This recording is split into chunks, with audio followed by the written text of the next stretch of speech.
गांधी रोजगार हमी योजना या गरीब व मजुरांच्या हक्काच्या योजनेच्या नावाखाली कागदावरच काम दाखवून लाखो रुपयांचा अपहार केल्याचा गंभीर आरोप सोनखेडा खुलताबाद तालुक्यातील 9 सिंचन विहिरींच्या कामाबाबत समोर आला असून या प्रकरणाची चौकशी जाणीवपूर्वक दडपली जात असल्याचा ठपका ठेवत संतोष अंबादास लाटे यांनी पंचायत समिती कार्यालय खुलताबाद येथे आमरण उपोषण सुरू केल्याने प्रशासनात खळबळ उडाली आहे। संतोष लाटे यांनी दिलेल्या माहितीनुसार सोनखेडा गावात MRES योजनेअंतर्गत मंजूर झालेल्या 9 सिंचन विहिरींच्या ठिकाणी प्रत्यक्षात कोणतेही काम झालेले नाही। संबंधित अधिकाऱ्यांनी आणि ठेकेदारांनी संगनमत करून काम झाल्याचे दाखवून मास्टर रोल काढले, मजुरी अदा केली आणि सरकारी निधी लाटला असा गंभीर आरोप त्यांनी केला आहे। या घोटाळ्याबाबत संतोष लाटे यांनी दिनांक 20 ऑगस्ट 2025 रोजी खुलताबाद पंचायत समितीचे गटविकास अधिकारी श्री प्रकाश नाईक यांच्याकडे सविस्तर लेखी तक्रार दाखल केली होती। त्यानंतर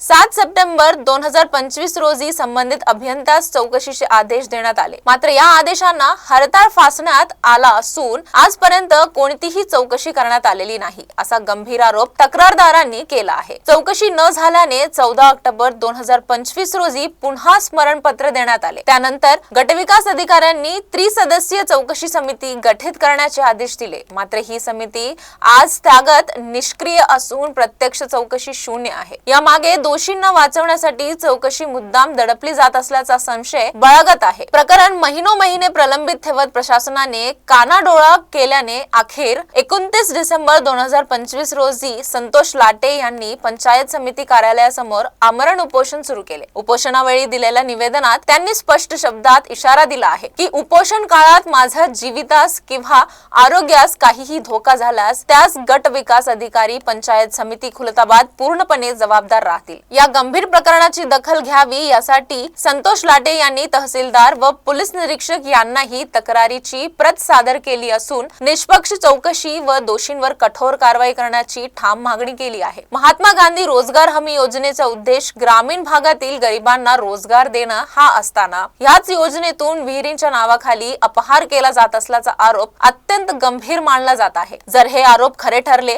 तर संपूर्ण यंत्रणेवरच प्रश्नचिन्ह उभं राहणार आहे। या प्रकरणामुळे पंचायत समिती प्रशासनावर मोठा दबाव निर्माण झाला असून अधिकाऱ्यांचे मौन आणि विलंबित भूमिका संशय अधिक गडद करत आहे। उपोषणामुळे परिसरात तीव्र चर्चा सुरू असून प्रशासन नेमकी काय भूमिका घेते, दोषींवर कारवाई होते की प्रकरण दडपले जाते याकडे सर्वांचे लक्ष लागले आहे। पुढच्या बातमीसाठी पाहत रहा E6 TV मराठी।